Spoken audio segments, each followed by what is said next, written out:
Since I started here at Pocketnow, this has been one of the most requested videos for me to do. I'm Taylor Martin, this is Pocketnow, and this is how I set up my Android home screen. Since I started here at Pocketnow, I've received a ton of feedback asking where I get my wallpapers, what widgets and launchers I use, and how I make my home screen setup. The fact of the matter is, these are things I rarely give any thought to. I throw something together and use it for a while. When I get bored, I add, subtract, or replace an element and move on. A few months back, I finally gave Action Launcher a go, and have exclusively switched to it. In the latest update, developer Chris Lacey added support for custom icon packs, something I've never cared for in the past. But to show off the new feature, Lacey used the Stark icon pack, and I immediately fell in love.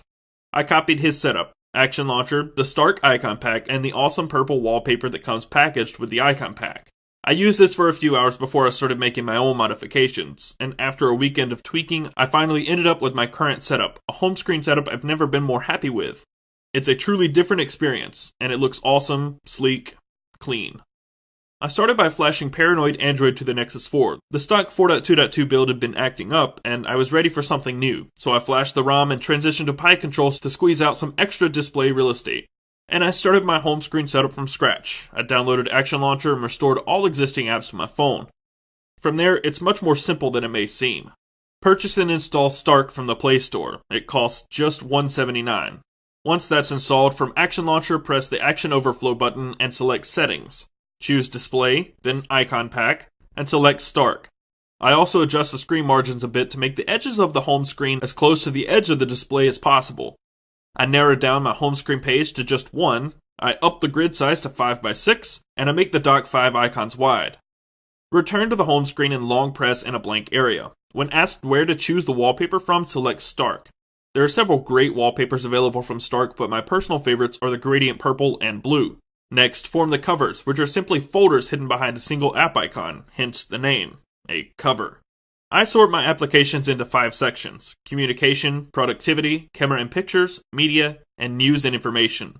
Drag all the communication style applications into the communication folder. Open the folder, press the Action Overflow button within the folder, and select Make Cover.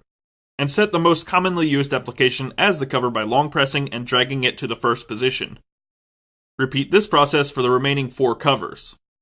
All that's left is adding widgets, which is the most difficult part. My clock widget is Dash Clock, with which I use 9 extensions, in order from top to bottom: missed calls, battery, clout score, calendar appointment, Gmail, weather, next alarm, sunrise and sunset, and data usage. I use Ultimate Clock Widget, or UCCW, and Play Bars from Google Play. Unfortunately, the most recent version of UCCW has a bug that has messed up the layout, so I reverted to an old version of the application, thanks to the help of a Twitter follower by the name of Jacob Engelman. I use Playbars to set 4 playstyle widgets for my social apps on the home screen. Drag the quick drawer open with a swipe from the left edge of the display to the right, and swipe left within the drawer to unveil widgets. Scroll to the U's and select UCCW widget size 3x1. I do this 4 times and choose Google+, Twitter, Facebook, and Hangouts. When you tap the widget, it will open UCCW, where you can edit the color and select the application you want the widget to load. This is helpful if you use a third-party Twitter client like Falcon Pro. Once you have this set to your desires, press the Action Overflow button, select Lock Widgets, and press On. Lastly, the icing on the cake is Rounder, an application that does one thing and one thing only: round the corners of your display, a la WebOS. Download the free app, open it, and select which corners you want rounded, and set the corner radius, then press back. And that's the extent of my home screen setup. That wraps up this video, so if you enjoyed it and found it helpful, be sure to click the like button below, and share your home screen in the comments or on the site.